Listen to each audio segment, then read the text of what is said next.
Oh, back again. What are fight weeks like for you now, right? I mean, all the weird things that have happened over the years and everything. I mean, is a fight week nerve-wracking? Is it exciting? Like, what's it like for you? It's exciting, you know what I mean? I'm getting ready to do what I love. Obviously it's been a while, but yeah, I'm excited. I've been through plenty of fight weeks with other guys. Just been there for guys I've helping out for camp. So, I mean, like I said, I'm just ready to go. Obviously, these last 4 years have been like this insane stretch for you of just like the most snake bit stuff that happens. Like, how challenging has it been for you to just keep the faith of like, I know I'm doing the right thing. I know I'm moving in the right direction. I know I'm doing all the right moves. Um, I mean, honestly, like I think it would be different if I was like fighting was my main source of income. You know what I mean? I have a business and stuff like that. I think it makes it a little bit easier. Obviously, this is what I love to do. This is my passion. This is my love. Obviously, I consider this a job. I come in there and work, my ass off every time I'm in the gym. But at the same time, too, like I have other revenues, a stream of money. So it's not like just depending on this.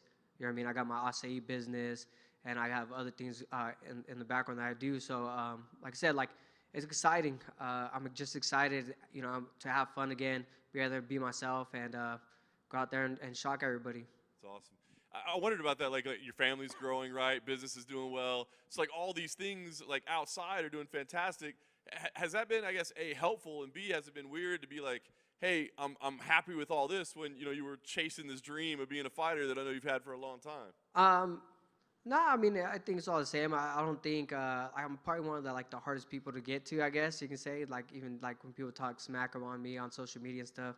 It's like, bro, I'm not on social media enough to really care or really care what you say about me or my career. You know what I mean? The guys saying stuff about me, usually guys that wish they were in my position. So it really hasn't really deterred me from anything. Just being around the sport, I love it. I love coaching. I love helping other people, and I'm still around it. Obviously, like yeah, I'm not competing. That's what I was trying to explain to people. I'm not competing, but you know what I mean. I'm excited to compete. I'm hungry to compete. Like this is what I do. I'm a wrestler, so every weekend I'm competing. When I was in high school and college, I'm competing the weekend. I would take third one tournament. Well, I got this week to take first. So it's kind of sucked about the layoff, but you know what I mean. Even at the gym, I'm competing. So like I said, I'm excited to go in there and do what I do. I love it. All right, so you talk about like the setbacks, right? But you're talking about a champ and a former champ. I mean, pretty good Yeah. competition that you've been in there with, right? So I guess how do you kind of feel like your level is at right now? Like where do you feel like you rank in division, and do you feel like it's an accurate ranking in your performances, given that you came up short, but against the elite of the division? Honestly, I really don't pay attention to the rank because people ask me all the time, like, where are you ranked? Like, I don't know. It doesn't really matter, all right, unless you're the champ. So I really don't care about the rankings. I feel like I'm still one of the best guys in the division. I mean, I train with Ricky Simon, Cody Garbrandt. I train with other guys. I've trained with Cheeto Vera, trained with those guys, and I hold my own against them. So I know I'm still one of the best guys in the world. I haven't been out to prove it. I lost to Davison and lost to Pantoja, two of the best guys in the division. Davison, obviously one of the best in the division. Now he's moved up and he's still having success. And Pantoja, one of the best guys in the division right now, and he's on a, he just beat Brandon Moreno, and then he beat Brandon Royval. So I mean, it's kind of hard to say like, oh man, I suck, but then at the same time too, these guys are both champs. They both kind of, I've ran through some guys in the division, so I mean, I'm not too worried about it. All right, so you talk about coming off fights with the elite in the division. Now you get Mokaev, this youngster, obviously an impressive record on paper, but hasn't been at the top of the division. What did you think when this was the name given to you, and what kind of talent he has? He's tough, man. He's one of the best guys in the world. I mean, obviously he goes in there and proves it. I think a lot of people are avoiding him.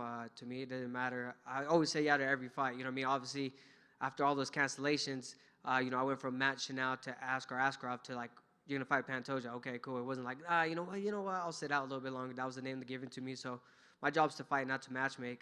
So I'll take whatever they give me and whatever they offer. I feel like he's tough, man. It's gonna be a good challenge. I feel like his wrestling and grappling obviously matches up well with mine. I'm excited to test myself against someone that likes to wrestle and likes to grapple. So I expect a lot of scrambles in this fight, a lot of high pace grappling in this matchup. So I'm ready.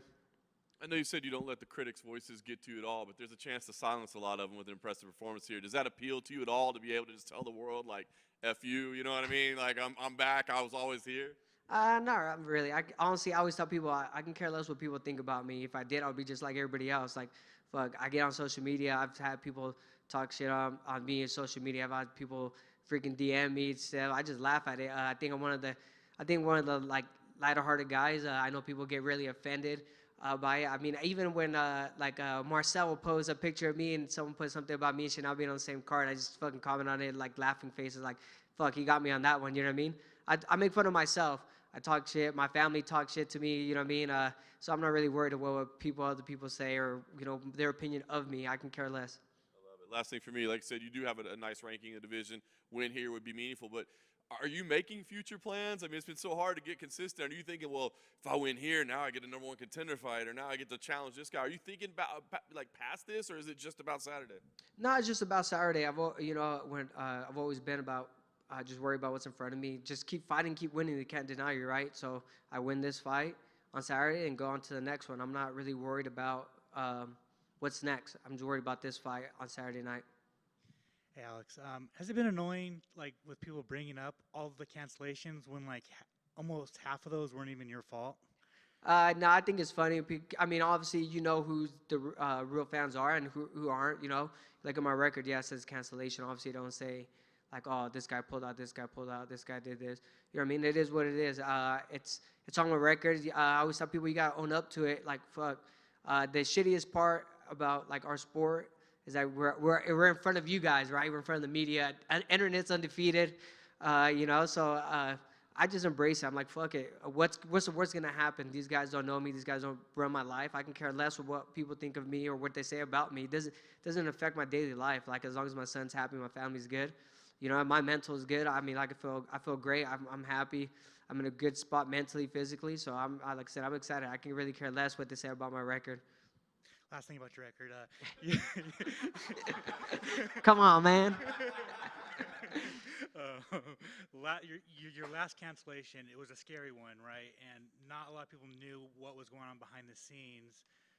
Can you share what happened? I just ended up getting sick. It happens, and yeah, the UFC did a great job. They helped me get all the testing done, did extensive testing and everything done like that. You know what I mean? I don't expect everybody to understand, especially the guys that in this business, in the sport, you guys, right? You guys kind of understand a little bit more because you guys are around all the time. But the natural, like the guys that just watch on TV every once in a while, and then they see, oh, Alex Perez fight gets canceled last minute, da-da-da. Like, I know Raul just had the same, not the same thing happen, but he wasn't feeling well. He got canceled, you know what I mean? People don't understand what we go through before, after, or even in the back or whatever it is. So, like I said, you know what I mean? Like I said, I'm in good health. Everything's good. I took some time off away from competing and stuff, and I got everything in order. And yeah, like I said, I'm excited. Like the UFC did an awesome job. It helped me out with everything, make sure everything was good and clear. You know what I mean? So nothing major. So it was just a freak accident, and I'm ready to move on. Let's go. Everyone's saying, if Muhammad Mokaev wins, he's the clear number one contender to fight for the title. But if you go in there and you knock off this prospect, do you feel like you should fight Pantoja in a rematch for the title? Honestly, I'm not sure. I haven't really thought about it. Like I said, I'll think about Saturday. But at the end of the day, yeah, if I do, yeah, okay, great. But at the same time, too, Pantoja fucked me up. So it's kind of one of those things. I also got to build myself back up. You know what I mean? So to me, it doesn't really matter. Whatever's next is next. I'm not really worried about it. Like I said, I tell people all the time, I'm not a matchmaker. I'm a fighter. So whatever's next, I'll take. What were your thoughts on the Moreno versus Royval fight? It was good, man. Like I know both those guys. Like I've trained at Factory X before with Brandon. I've actually trained with Moreno here a couple times, and both solid dudes in and out of the cage. It's kind of hard for me to pick a winner or anything like that in general. I just think, I think Brandon was supposed to fight in December, I believe, and he got pushed to February.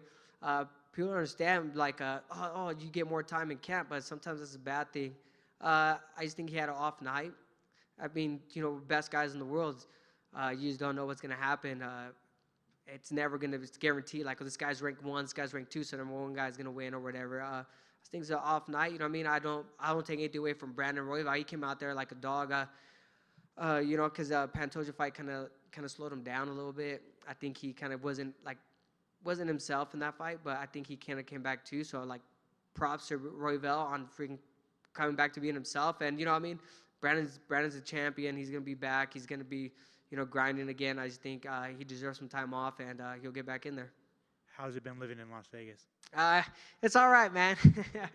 It's not too bad. I live kind of close to the PI, so it's not crazy. It's not like Las Vegas, where everybody's all crazy. But I don't mind it. The one thing I do miss is the beautiful weather. You know what I mean? Orange County, you can't complain out here. Hit or miss if it's nice, but it's not too bad. I love the food spots that are open late, though. And then finally, who's going to be in your corner? Is it going to be a mix between Syndicate and Oyama? So I ended up leaving Syndicate, just kind of doing my own thing. When I started training with Cody Garbrandt, I felt like the training just fit me a little better, and I was able to structure around the team around me. So it'll be a little bit of mix of those guys that I work with, like Billy Bigelow. Obviously, Ricky will be in my corner, Ricky Simone, and then Colin Oyama. I train with him all the time. Vince Morales helps me out for these camps and stuff like that. Marab and all these guys. So I've still trained with these guys. I still train with them. So kind of just doing my own thing. Kind of Vegas, I feel it's a hotbed of MMA. But I think a lot of guys kind of do what I do, is kind of make your own camps, kind of go in here and there to train. Like I trained at Extreme a few times. I trained at Syndicate.